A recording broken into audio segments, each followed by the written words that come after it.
بعد النهارده بقى أصحاب المحلات هيزعلوا مني أوي، عشان هاقول لكم على السر بقى، سر رز بلبن والكشكشة الحلوة دي والطعم الكريمي.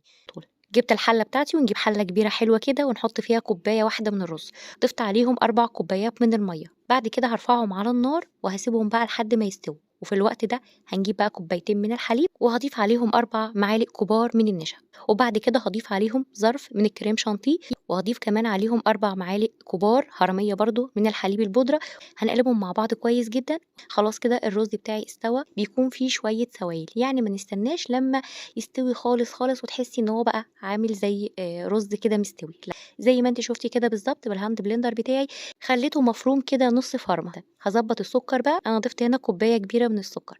أنا استخدمت هنا 2 لتر من الحليب، بعد كده هارفعهم بقى على النار وخلّي بالنا بقى من الخطوة دي، هنهدّي النار بقى في المرحلة دي وهنقلّب والحليب هنسيبه لحد ما يغلي، وبعد لمّا يغلي